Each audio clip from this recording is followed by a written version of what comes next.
guys, hope everybody's doing great.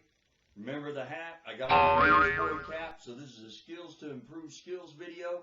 Just real quick, parents, just some thinking about how to apply different curriculum or different skills, like say math skills into reading skills, maybe over into math or into science. So you got to kind of start thinking about that. You know, it's not just all in the lesson. And so let's talk about that just for a second. Let me give you some ideas. One idea I presented last week, I showed you guys I was working on this kayak seat. I needed to sew this to reinforce the backing on that. So, you know, came up, had to get the sewing machine out. Never used a sewing machine before. It's my wife's. Got permission. Always get permission. Students, if I'm giving you an idea, you need to make sure that your parents know what you're doing. You get permission to use things. Keep them up on top. So just because you see a video, like I'm going to do some science videos, you know, tell your parents what you're doing. Just start gathering up stuff and doing things, all right? So make sure you have permission. So back to got the sewing machine out, never used one before. So what did I have to do? I had to get out the owner's manual and go step-by-step instructions on how to use a sewing machine. So parents, students need to know. They need to be able to follow step-by-step instructions. So one way to include, you know, reading across a curriculum.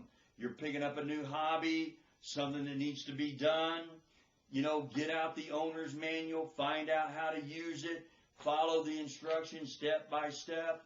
And again, that's a skill that students have to pick up. Another way that they can include some other things across the curriculum. Now, just think about this. See, right here, I had to measure this. We had to lay it out, had to cut it. You know, even it really had a diagram of this. But then I had to come up, use the step-by-step instructions out of the owner's manual to operate the sewing machine. Another place that this could really help right here, and again, we're talking about tenths and hundreds. They've already worked with fractions in class, but cooking.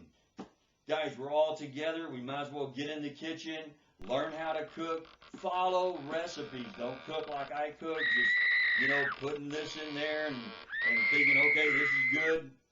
But follow the instructions, get this out, talk about the measurements, you know, thirds, halves, quarters.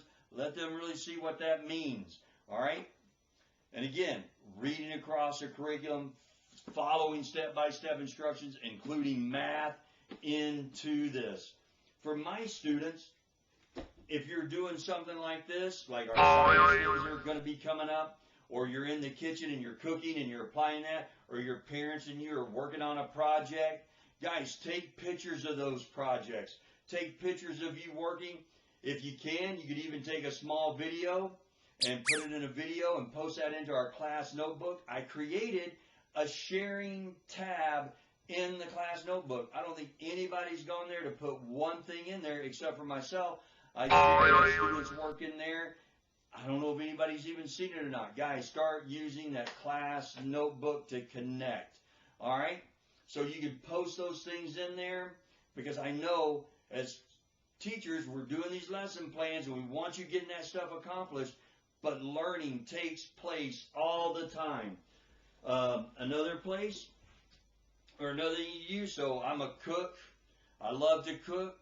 A great set of parents bought me this last year. I actually used it at Christmas time.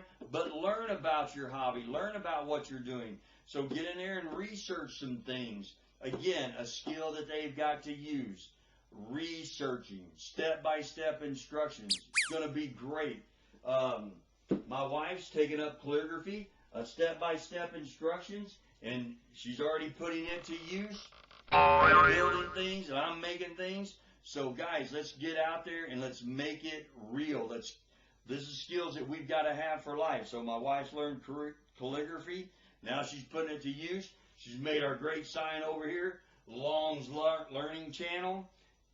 Now I'll probably end up with signs all over the house, but that's going to be awesome also. So guys, just think about, it's not just isolated learning. You know, when your children, when your students are reading a cookbook, that's learning.